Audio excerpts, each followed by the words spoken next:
ठीक है sir. Sir आऊंगी अभी आपके पास, एक बार रिएक्शन ले लेती हूँ। आपने सबको सुन लिया होगा, आपके फैक्ट्स क्या कहते हैं? केरल में 6 सीटें सीपीएम ने मान ली है, कांग्रेस ने 6 विधायक इनके बन रहे हैं, जो बहुत बड़ी बात है। वो कौन कौन? तिरुवनंतपुरम से 3 सीटें जीत रहे हैं, क्योंकि वहाँ पे इनकी लोकसभा थी। 30 विधानसभा में सेकंड नंबर पे रहे हैं, सेकंड और थर्ड पे लोकसभा में 2024 में। दूसरा 3 जगह और जीत रहे हैं, एक फलक्कड़ से एक विधानसभा, एक कासनगोड से, एक त्रिशूर से, जो निश्चित तौर पे 6 एमएलए इनके जीत के आ रहे हैं। अब आइए तमिलनाडु में क्या पोजीशन। केरल में आपको बता रहे हैं, इनको 17% वोट मिला।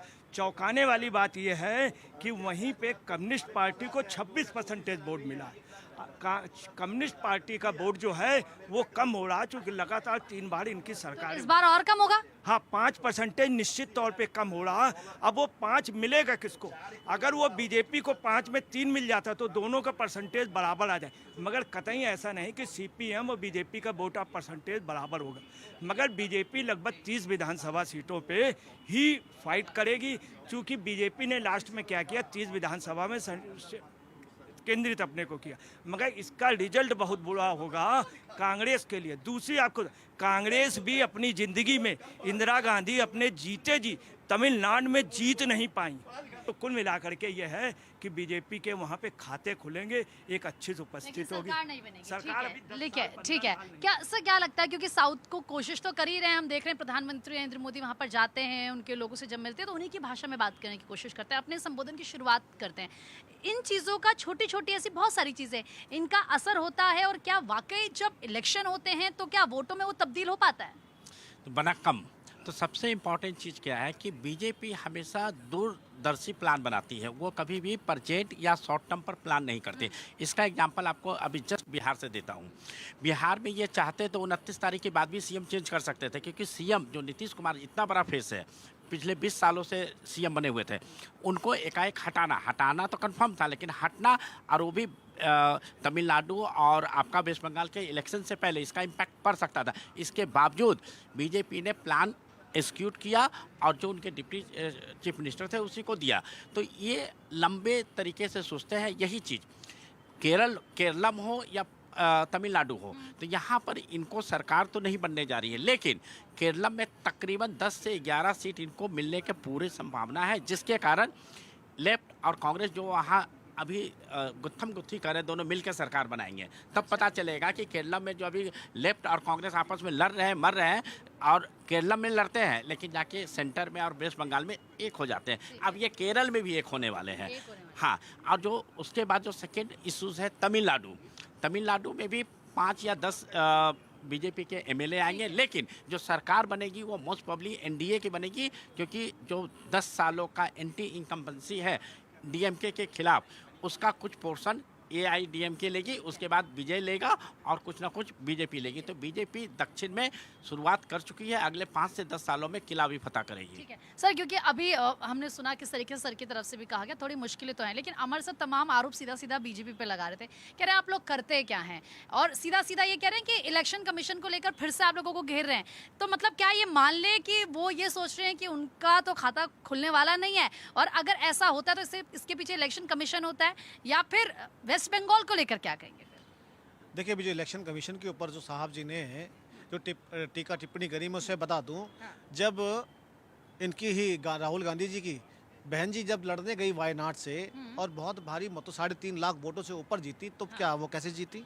उस समय निर्वाचन आयोग नहीं था क्या? जब राहुल गांधी बहुत मुंह के बल गिरे और बुरी तरह से एक पैथरिक सीट, दादा लाई सीट हारे, उस पर भी तो कुछ कमेंट करना चाहिए ना, वो जनता ने हराया ना। तो ये निर्वाचक जनता को नहीं बोलेंगे? अरे भाई, आपकी जो है तेलंगाना में सरकार है, बताइए क्या विकास करा आपने? आप बताइए, आपने क्या लाख की वहाँ उन्नति कर दी, आपने क्या कर दिया? वहाँ पे जीत के झूठ बोल के डीके शिव कुमार ने वहाँ मदरसों में, मस्जिदों में जाके वहाँ ऐलान करा कि मुसलमानों को 4% से ज़्यादा वो देंगे, आरक्षण देंगे, आपको ये सहूलियत देंगे, आपको व्यापार करोगे, कार दोगे तो आपको 5 लाख रुपए सरकार देगी, बाकी सब फ्री। ये जिस तरह झूठों से जीते ना वहाँ पे, सबको पता है। इनका नामो निशान भी खत्म कर दिया था। रही अब आइए कर्नाटका की बात, चलते साउथ, फिर चलते हैं। आपने बंगाल के बारे में भी बात की ना, बंगाल में इनके जो नेता विपक्ष रहे चौधरी साहब, बताइए ना, अभी राष्ट्रीय अध्यक्ष इनके अभी मैनिफेस्टो जारी कर रहे थे, वो तो एक बहुत बड़ा चेहरा है, पश्चिम बंगाल के नेता है, कहाँ थे वो? उनकी मदद के लिए कोई नहीं, उन्होंने लोकसभा चुनाव हरवा दिया। इनकी करनी कतनी बड़ी खराब है। बिहार की बात हुई अभी यहाँ पे, बिहार के विषय में भी चल रही बात, मैं पूरी करता हूँ। बिहार में चुनाव में श्री राहुल गांधी जी गए थे, थकान इतनी हो गई कि विदेश चले गए। तो जो देश को सीरियस नहीं लेता वो चुनाव को क्या लेगा। ठीक है। आज साउथ के अंदर चुनाव है, देखिए हमारे जीते, ये बात की बात है। हम संघर्षशील हैं, संघर्ष कर रहे हैं। चुनाव जनता का काम है, हमारा काम अच्छा लगेगा देश के अंदर तो केरला के हों चाहे तमिलनाडु हों चाहे पांडिचेरी हो, वो हमें वोट देंगे। हमारा काम है जनता तक पहुंचना। मेरे प्रधानमंत्री जनता तक जा रहे हैं और अपनी बात को रख रहे हैं। ठीक है मैम जल्दी सर। प्रीति जी, अब जो चुनाव होते हैं ना, अब वो ये जो आंकड़े शाकड़े और सब लेकर घूम रहे हैं ना, इस पर नहीं होते हैं। अब जनता देखती है मेरा नेता मेरे लिए काम क्या कर रहा है। अब जनता देखती है मुझे क्योंकि देश से बहुत प्यार बढ़ा है, मोदी जी के आने के बाद ही बढ़ा है, लेकिन बढ़ा है। अब जनता ये देखती है कि प्रधानमंत्री ने देश को कितना मजबूत किया, कितना हम जो इतने जो हमारे हथियार खरीदे गए, किस तरह से हमें सशक्त किया गया। भारत को भी तो सुदृढ़ रखना है ना, सुरक्षा के प्रति भी तो हमें जिम्मेदारी निभानी है। कांग्रेस वाले भाई मेरे सिर्फ एक चीज़ देख रही हैं, आप बस गूगल सर्च करे जा रहे हैं। गूगल सर्च करने से चुनाव नहीं जीते जाते अमर भाई, चुनाव जीते जाते हैं जमीन पर काम करने से। जनता के दिलों को हैक करना पड़ता है। ना चुनावों में ईवीएम हैक होती, ना चुनावों में और कोई ये बंडलबाजी होती। आपको सिर्फ बीजेपी को गाली बकने के अलावा और कोई काम ही नहीं है। प्रधानमंत्री मोदी जी को गाली बकने के अलावा कोई काम नहीं है। इससे अच्छा तो आप जनता को अगर ये बताते हैं भाई मोदी जी ये दे रहे हैं हम ये देंगे, भाई फलानी पार्टी ये कर रही है हम ये करेंगे, तो शायद इक्का दुक्का सीट आपकी बढ़ जाती। पर अभी तो आपका बोरिया बिस्तर सब जगह से पैक ही रहना है। ठीक है सर, जल्दी जल्दी जवाब दीजिए। कह रहे हैं आप बताते ना जनता को कि भारतीय जनता पार्टी ये कर रही है हम ये करेंगे, लेकिन आप लोग हैं कहाँ? कांग्रेस पार्टी क्या कर रही है? मेहनत कर भी रही है क्या जमीन पर? फिर कहते हैं कि बीजेपी तो इलेक्शन कमीशन की वजह से जीत गई। अगर कांग्रेस पार्टी नहीं है, इतने के बावजूद भी अगर 99 सांसद जीत करके आया है, तो इसका मतलब है कि हमारा नींव है बचा हुआ। तो फिर वो 99 कैसे जीत जाते हैं?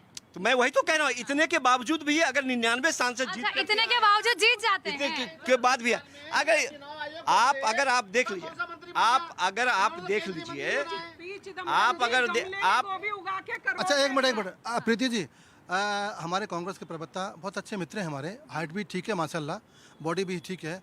60-65 वर्ष इन्होंने वहाँ पे राज किया। और हम सब लोग भी नहीं मैं तारीफ करूँ उनकी।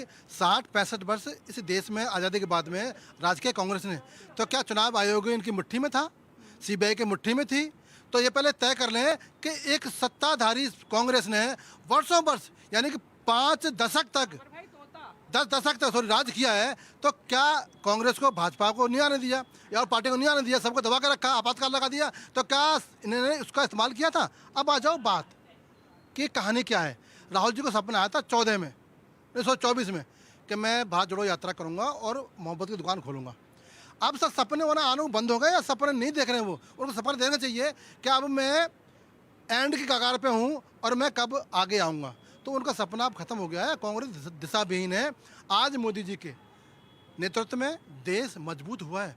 इस ऐसी महामारी के अंदर हमारा पेट्रोल हमारा डीजल कंट्रोल है, खाद्यान्न पदार्थ कंट्रोल है।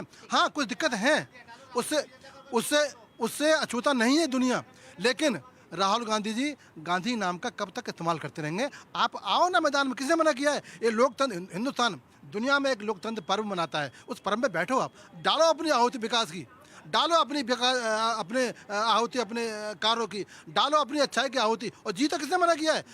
इस देश की जनता तय करने वाली है कि कौन व्यक्ति हमारा हितैषी है और कौन व्यक्ति विदेश में जाकर अपने छुट्टी मनाता है।